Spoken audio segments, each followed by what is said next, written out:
Hello, welcome back to Travelling Teacher Talk. Hi guys, thanks so much for joining us today. Okay, Di, what have we got today? So we have our last 4 fun activities that you can do. Parents can do them, grandparents can do them, teachers can do them. Yeah. But it's ones that we've used as teachers outside in the playground and also inside the room. So it's an indoor-outdoor experience for the kids.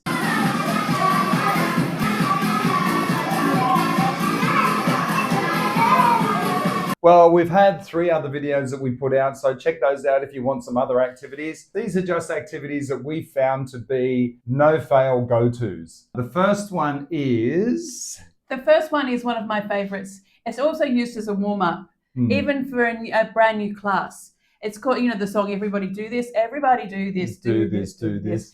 And I found that they might not get it in the first 3 or 4 times, but once I start to role model it, maybe with another teacher or a TA or a child that kind of clicks into it straight away, it's a no fail. Yeah, we've done it together where Di has said, you've sung everybody do this, everybody do this, just like D, and she'll point at me, and then I'll go.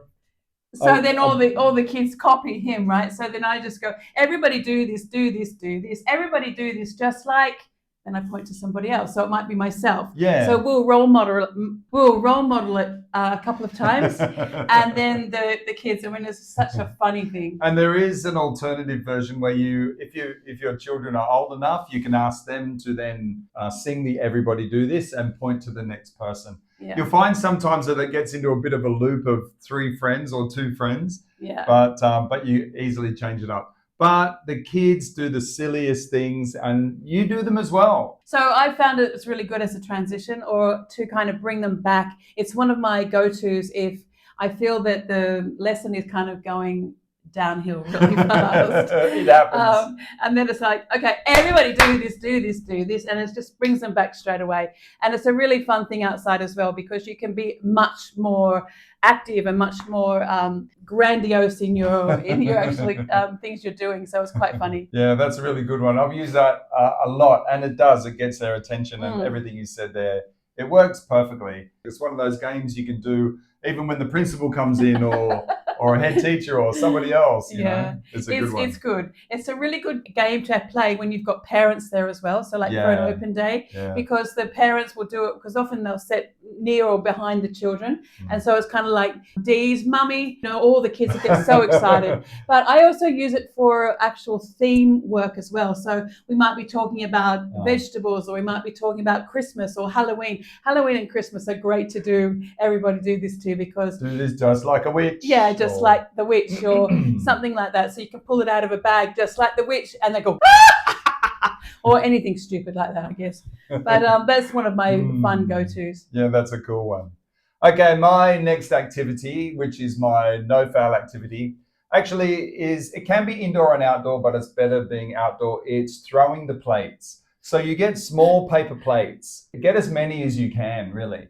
Doesn't matter the size of your class, but just get the small paper plates, fairly shallow, and draw on them. Get the kids to draw on them or put images on them according to your theme. What the point is that you go outside. You can do it inside, but you really want the space. So you go outside, and then without the children knowing, you just make a circle, or you just stand around in the playground and you go, oh no, what's that? Boom! And you're holding all the plates and you throw them up in the air. You'll find that if you're just holding them all together and you throw them, they'll make a beautiful plume and they'll go everywhere. The kids love it. They do. It's like a plate firework. Accordingly, you can add your theme to that. So you can have numbers and letters or pictures of activities and colors, everything. So whatever you like, you can get the kids to draw on them and find their own plates and swap them with each other. But the activity is that you just go out there, you throw them in the air. We've done it inside. I mean, it's fun, but you've really got to have a big clear area for the kids to run around and scramble for those plates. And they will. It'll be like a scrum, they'll go for it. But it's a really good activity. It brings out the aliveness in the kids, and it's also directed towards the purpose of the theme or whatever you want. I've always found that one to be super good, especially in the park. It's a great activity. It's a lot of fun. I mean, I've used it for really young kids as well, where you've just coloured the centre of the plate one particular colour. So it might be all reds, so we're looking for particular colours, and that's always a really good thing. And then they bring them back and we count them all. It's all very exciting. Yeah. Okay, what's the next one, dude? What have Well, you got? your one kind of blends into my one that also you can use it with the plates, but what I found is quite effective is if you have like a square area outside and you just get some chalk and you just do a really big square that has maybe 20 or 30 actual little squares. Like a grid? Like a grid, Okay. yeah. And it's really good if you have two teams. And you might call a particular item. So on the grid, you would put maybe the themes that you've been doing. So you might just do a chalk drawing of, I don't know, say Christmas tree or a bauble or a star or chalk. You draw it in the square. So some fruit or some letters. And there might be one that's this obscure one. And the purpose of the game is for the children to race to the particular square and say, I found the blah, blah, blah, whatever the case may be. Team A against Team B. Two teams. You call out something and it's a race to get there. Correct. So can you have two of those items so they're both going towards one? No, normally it's just like a grid and it might have like 30 different objects on it. Oh, okay. I mean, you can play it however you like. Yeah. But it's just the concept. The concept is a grid and it's outside. You can adapt it to walking over particular things. So can you step over the banana to get to the apple and then turn around and come back or and jump on the whatever, that's or right. sit on the whatever. Yeah. So there's so many different uses for that particular grid game. I've played it with other classes and that's always a really good challenge. So like same level classes. It's a really fun game. Thanks for that. That'd be good. A really fun game. I'd like to try that one. You can use it outside more effectively. Yeah, it sounds inside good you outside. just settle it down a little bit and you can have actual flashcards on the floor doing similar sort of stuff. Well, actually, coming down to the last one, thanks for that, Di, talking about flashcards. My last activity is using small flashcards and putting them around the school grounds. So basically, we just go roaming. The kids go roaming. They're within an area. Obviously, you're looking after the kids. They find whatever they find. Fish, fish, where are you? Or whatever. So it's within the theme or outside of the theme or what you've been talking about that day. You just go outside. Okay, we're going to have an activity, a lesson outside. Instead of showing them flashcards inside or on the screen or whatever, you go looking for them.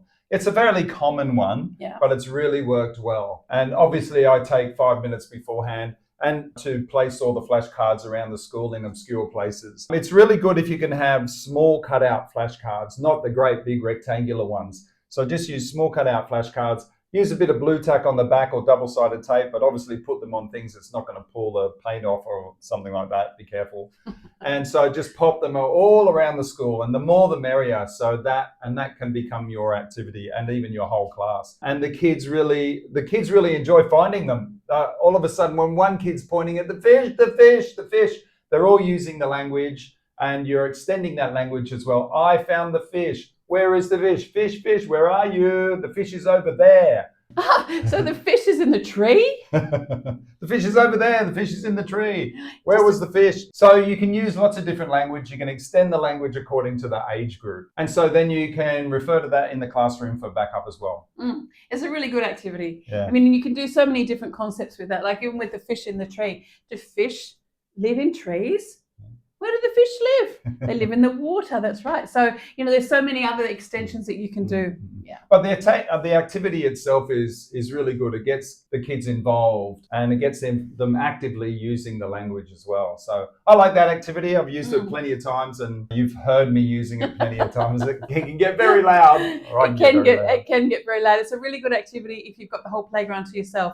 So when all the other classes go in for their lesson and you can be outside with your group. I've heard Dwayne's kids outside many times, so much so that my kids that I'm supposed to have massive attention on, they're kind of going, Teacher D, Mr. D, Mr. D. And they're looking around, they can hear the voices, they can hear the joy of the kids. So it's a really fun activity. It's absolutely fun. Okay. So there are our 17 go-to no fails. I hope that you've enjoyed them. Well, let us know if you use any of them and what success you've had, or if you've got other ones that you would like to tell us about. Please let us know. So let us know in the comments if there's anything in particular you would like us to talk about, or if you would like us to answer. Or whether you want any other kind of activities, like maybe ideas for warm-up, ideas for demo classes, ideas for different age groups. So ask away. We're really happy to help you out and we're happy to find out what you want to know and we can share our knowledge with you. Yeah, cool. Thanks, guys. Thanks so much for watching and joining us for our top tips, our no